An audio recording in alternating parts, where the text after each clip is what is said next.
Hey guys, today is day 3 of our 7 days of Christmas, and I want to start off today's discourse by telling you about I think there's a her name is Bisola.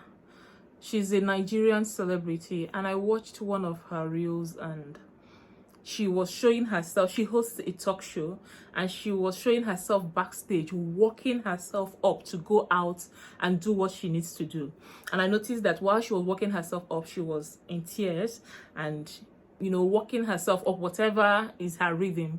Okay, so she finished shedding her tears, cleaned up herself, did her makeup, and now walked out onto the stage, and she was like her usual noisy self, making all the noise, the things that go with being a talk show host. And one of the benefits I have had in these 7 days, in these 30 days, is that I have lost that need for things to be convenient before I get to do this. So from the time I felt that I needed to come out here and have these discussions, whenever I want to handle a topic, I just feel all the checks, all the buttons. It's as if I have to be perfect in that line in order to come have that discussion. For me to be qualified to have that discussion, it felt like I have to, have conquered this area in my own life. I needed to be in the right mental space. It needed to be such that nobody has annoyed me or provoked me at least hours before, I didn't know interruptions. I couldn't even do it if I was in a hurry to somewhere or from somewhere. But after consistently doing this for a while, I have lost that need. What I am doing now, has become its own job. There's this saying that do something you love and you will never have to work a day in your life. It's not entirely true. The moment it becomes a job, there are days you will not feel like doing it no matter how you love it. There has to be some commitment that keeps you going. So the need for it to be comfortable, the need for it to be convenient, I have lost all of that. I just know that this is one of the things that I need to do today. And I get up and I set up, I make the video, I edit the video, I post the video, and sometimes it's clashing with so many other things. I do not longer need anymore for this to be convenient. I do not need the environment to be set. I do not even need the lighting to be right. I don't need to be in the right state of mind. I have a topic, I work on a topic, I put materials together, I come and I present. And so that freedom from convenience, I think a muscle has been gained there. I feel I am able to do things that inconvenience me. Of course, there are a lot of inconvenient things that we have to do for other people. And while this is something that serves other people, it is something that I don't think if I don't show up, anybody is going to come and hold me, directly responsible for it. No, nobody is going to come and jack me, as it were. But I have been able to put aside the need for convenience and show up and do this. That's another muscle. That's another benefit. That's something else. I feel like this is growth. And what this is leading me into is to now consciously, intentionally, right, walk into inconvenient spaces. That's something I feel able to do. Of course, at every part of the way, I require help. I require to get motivated again. I require alignment every now and then. But I am now able, without, most times we do things under pressure. Pressure because things are chasing us. There is fear of punishment. Something is going to go wrong if we don't do that. But now, without that imminent fear, I am able to walk into inconvenient spaces. And that's another thing I think you can grow strength in. To see something, know that this is going to be inconvenient, and yet walk into that situation, knowing fully well that this inconvenience is within my control. I walk into this inconvenience that is within my control so that I do not have to get inconvenience out of my control. It is only natural that if something hurts you, something burns you, you walk away from it. But when you are in control, you can walk into a space that hurts you and hold yourself to it, knowing fully well that there is something nice at the end of the day. I grew up in a time where I don't know whether, now that I know better, I know that it is not medically safe. But let me tell you guys, when we hurt ourselves, when we went out to play as children and we cut ourselves on a stone or something, you know, and there was an injury there, my parents would take hot knife, usually hot knife, right, and place it, allow it get hot, very hot, and then put some oil on it. They were going to drop this thing on that space. Now that I know better, it is some sort of what's the word now? It is used to seal the wound area. If done well, it seals the wound area from germs, from contamination, and all of that. But you know, it's one of the most painful things. Now, there was a time you would have to steel yourself. You will have to hold yourself against that pain because it will come hot. Well, you knew that this was preventing you against future hurts. Yes, it was a bit barbaric, but it was, now that I think about it, it was something that you were exposing yourself so that you don't have to get exposed to the pain of infection. And so, looking at it that way, I now know that it is important that you gain strength that allows you walk into painful situations consciously, not the one that life pushes you into.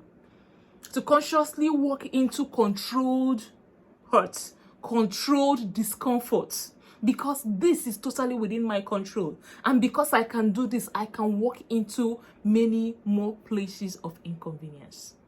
The other thing is that this enables me, and I'm hoping that by extension it enables you to say yes to being stretched. Stretching is another thing that inflicts some sort of pain. I went to one gym one day, and one guy decided that he wanted to help stretch me. He took both of my hands and pulled them both backwards. He didn't go far. I'm not that flexible. I told him, guy, stop. He said, you have not been stretched. I said you should stop.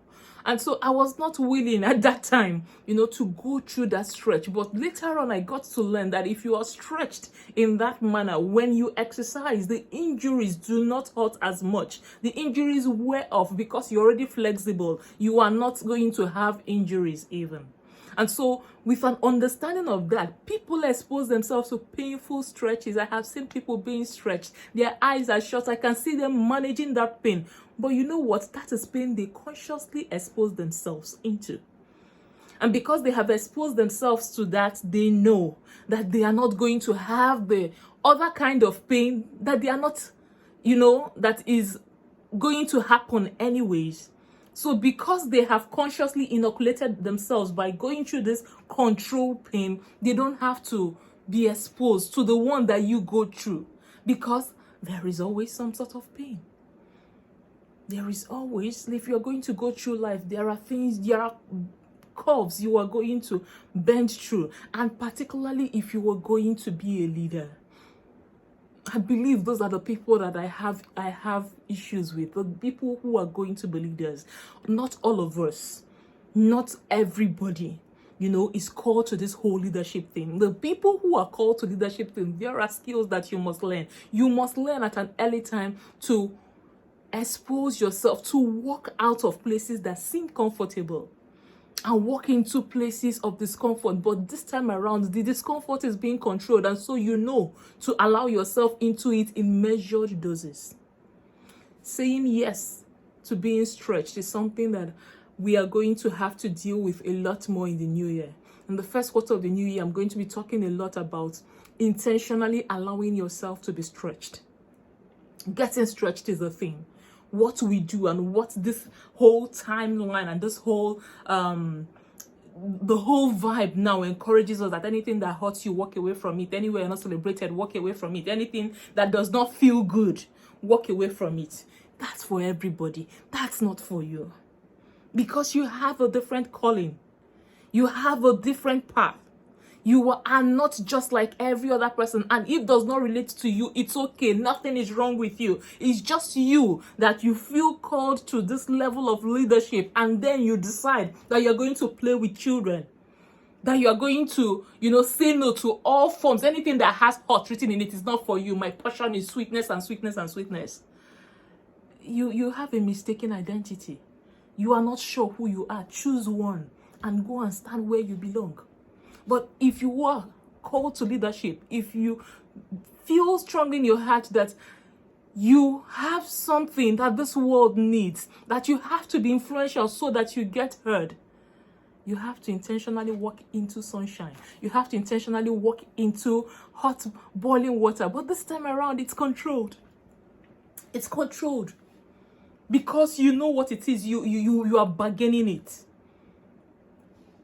That's another thing I have learned. Okay? And it's after I am done with these 30 days that I'm looking at the back and saying, okay, this was simple. In fact, this was nothing. And now I am strategically mapping out things that I know I must do, things that are inconvenient. And I'm also putting down structures so that I get to do them consistently. I get pressed. I get stretched. This is a big benefit, guys. It's a huge benefit. It's something you can choose, to do, because like me, without these setups, you might not be able to achieve much. Without you pushing it this far, you might not be able to. You might say, okay, I'm going to do this. I'm going to make it as a lifestyle, but you never get around to doing it until you tell yourself, I'm going to hold myself accountable in this manner. And you can do it. When I was in school, I benefited a lot from reading groups. Right? Not because I couldn't read on my own, but it was an additional pressure it put on me when a group of people came and said we were doing revision and everybody would be spitting stuff from the things that it would put additional pressure on me. And I remember that at a time that was my saving grace. And so I know that it pays to set yourself up to go through short bouts of pressure. It just charges you up. It just warms up your engine again. And then you can continue being paced. And after a while, when you feel yourself being cold in that area, you get another activity up. You get another activity set up. You do something again and you go. And you go. This has been a huge benefit for me. As you can tell, I don't need it. I don't need the environment set again. Now I am in between two activities. I'm rushing in from somewhere and I have somewhere else to go, right? And I just set up the camera. But because I have looked through this note and I'm just looking for a space. I'm just looking for 20 minutes space in the day. I just need 25 minutes space and I do it and I am done. I don't have to be convenient. Things don't have to be set right. I just know this is something I need to do. And guys, that is day 3. I have 4 more awesome things that I think I have benefited from running this, and I'll be sharing them in upcoming videos. Merry Christmas. Ciao, ciao. Bye-bye.